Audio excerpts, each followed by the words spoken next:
मंत्री माननीय अमित शाह जी कह रहे हैं कि 30 साल तक जिला पंचायत से लेकर भारत सरकार तक अगर बीजेपी का शासन होगा तो 30 साल बाद भारत विश्व गुरु बन जाएगा। मैं साफ कह देना चाहता हूं, ये तीर तलवार की बंदूक की लड़ाई नहीं है, ये लड़ाई ताकत की लड़ाई नहीं है, ये लड़ाई विचारधारा की है। और देश के लोगों को तय करना पड़ेगा, दो में से एक विचारधारा चुननी पड़ेगी, दोनों तरफ नहीं चल सकते। बड़ा घमंड था अपनी नींद पर, कि मुर्दे को बड़ा घमंड था अपनी नींद पर। अरे मेरे इस बहुजन समाज की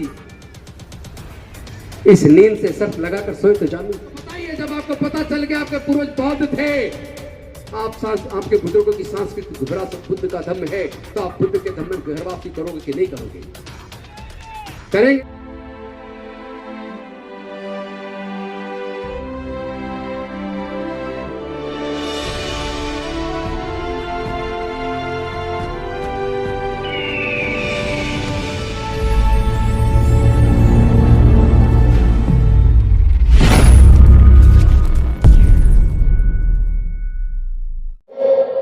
देश को गुलाम होने से बचा पाए। अगर हमारे सारे बहुजनों को औजार हथियार चलाने का सीखने का अधिकार मिला होता तो मैं दावे के साथ कह सकता हूं भारत कभी गुलाम ना हुआ होता। अगर भारत के विश्वविद्यालयों में कुलपति हमारे बहुजन समाज के लोग होते, अगर भारत के विश्वविद्यालय पूरे तरीके से बहुजन समाज के लोगों को professor, associate professor, assistant professor बनाया होता तो भारत शिक्षा के मामले में इतना ना पिछड़ा होता।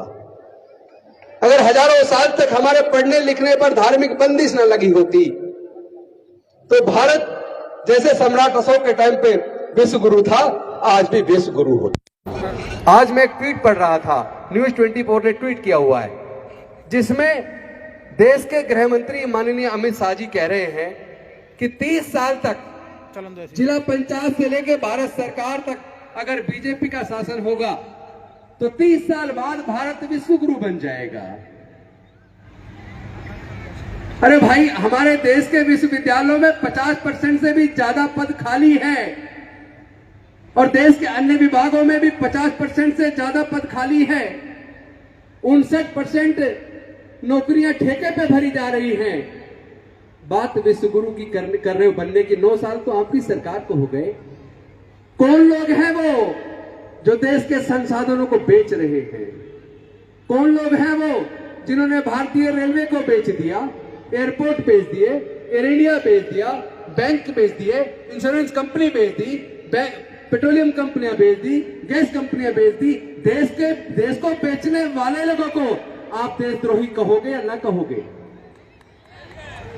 अरे देशद्रोही लोग देशभक्ति का सर्टिफिकेट बांट रहे हैं, कैसे चलेगा?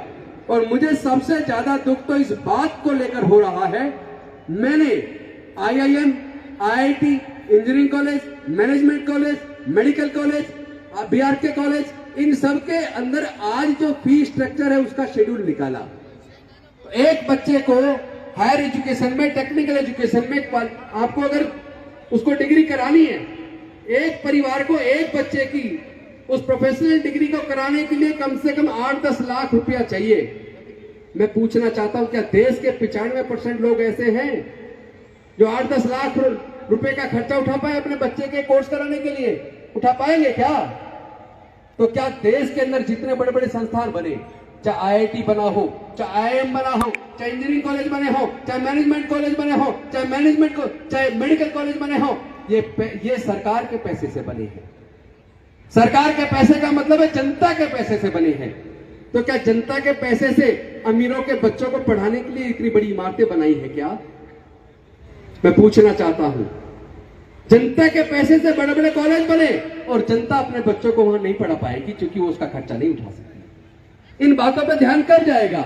हम इधर उधर की जितनी मर्जी बात कर ले, चीख चीख के बात कर ले, उससे रिजल्ट में परिवर्तन नहीं हो सकता। यह लड़ाई विचारधारा की है। मैं साफ कह देना चाहता हूं, यह तीर तलवार की बंदूक की लड़ाई नहीं है, यह लड़ाई ताकत की लड़ाई नहीं है, यह लड़ाई विचारधारा की है।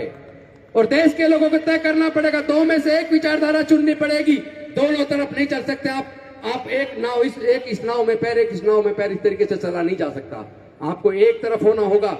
एक तरफ विषमतावादी लोग हैं जो मनुस्मृति से देश का शासन चलाना चाहते हैं, जो भारत के संविधान में जिनकी आस्था नहीं है, जो जाति और वर्ण व्यवस्था को मानते हैं, जो छुआछूत को मानते हैं, जो ऊंच नीच को मानते हैं, जो समाज को बांटना चाहते हैं, जो भारत को गुलाम बनाना चाहते हैं, जो हमारे बहुजन समाज को हजारों साल से हमारे लोगों का शोषण करते आ रहे हैं। एक तरफ शोषणवादी व्यवस्था है, मनवादी व्यवस्था है, दूसरी तरफ संविधान को मानने वाले वर्ण व्यवस्था को खत्म करके, छुआछूत को खत्म करके समतावादी, समता, स्वतंत्रता, बंधुता, न्याय के ऊपर आधारित समाज का निर्माण करना चाहते हैं, जो भारत के संविधान में आस्था रखते हैं।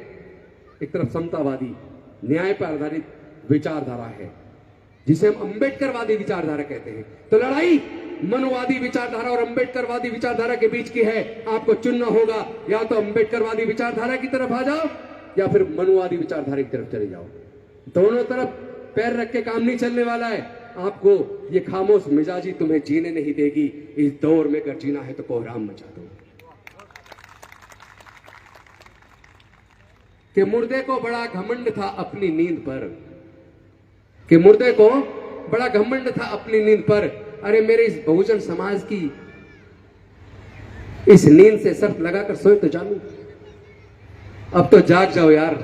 हजारों साल की गुलामी किस तरीके से, कितने मुश्किल से डॉक्टर बाबा साहब अंबेडकर जी ने अपने 4-4 बच्चे गंवाकर, जवानी में अपनी पत्नी माता रमाबाई को गंवाकर हमें ये आज जो सम्मान का जीवन मिला है, ये डॉक्टर बाबा साहब अंबेडकर की कुर्बानी की वजह से मिला है। लेकिन हम लोग अपने बुजुर्गों की सांस्कृतिक विरासत को छोड़कर एक ऐसी व्यवस्था में, आज ऐसी व्यवस्था को आगे पाल पोस कर बड़ी कर रहे हैं जो जात पात पर आधारित है, जो ऊंच नीच पर आधारित है, जिसमें वर्ण व्यवस्था है, जिसमें शोषण है। और एक तरफ, अरे भाई एक बात बताओ, जो समता, स्वतंत्रता, बंधुता, न्याय, प्रज्ञाशील, करुणा और मैत्री पर आधारित बुद्ध की विचारधारा, अरे हमें जब पता चल गया कि हमारे पूर्वज बौद्ध थे, जब हमें पता चल गया हमारे पूर्वज बौद्ध थे, तो वापस अपने घर में अब तो वापस आ जाओ, अब तो घर वापसी करो। इसीलिए हमने 2025 तक संकल्प लिया है, पूरे भारत के अंदर 10 करोड़ लोगों को बौद्ध धर्म की दीक्षा दिलवाएंगे, अपने बुजुर्गों की सांस्कृतिक विरासत में घर वापसी करवाएंगे। लास्ट में मुझे पता है कि समय कम है, और भी साथियों को बोलना है। बोलने को मेरे दिमाग में बहुत गुस्सा है। अपने दर्द को बार बार जब मैं बोलता हूं तो एक के बाद एक दूसरे ऐसे सवाल पैदा होते हैं, उन सवालों का जवाब नहीं बनता है। इसलिए मैं बहुत ज्यादा समय नहीं लूंगा, क्योंकि ऑलरेडी काफी टाइम हो गया। अभी 2 मौर्य जी को भी बोलना है, अम्बेडकर जी को भी बोलना है। इसलिए मैं सिर्फ एक बात आपसे कहना चाहता हूं, अगर आप लोग अपने घर से निकले, कहीं निकल गए, रास्ते में चलते चलते आपकी याददाश्त हो जाए, आप रास्ता भटक जाएं, तो क्या कभी अपने घर वापस आ पाओगे? अपने आप नहीं आ पाओगे ना। लेकिन अगर आपकी याददाश्त वापस आ जाए, आपको अपने घर का रास्ता याद आ जाए, तो आप अपने घर आओगे वापस या नहीं आओगे? आएंगे तो बताइए। जब आपको पता चल गया आपके पूर्वज बौद्ध थे, आपके बुजुर्गों की सांस्कृतिक विरासत बुद्ध का धम्म है, तो आप बुद्ध के धम्म में घर वापसी करोगे कि नहीं करोगे? करेंगे ना। तो एक बार सारे 2-2 हाथ खड़ा करके ऊपर समर्थन दीजिए कि 2025 तक 10 करोड़ से ज्यादा बहुजन समाज के लोग अपने बुजुर्गों की सांस्कृतिक विरासत में घर वापसी करेंगे। बहुत बहुत धन्यवाद। नमो बुद्धाय। जय भीम, जय भारत।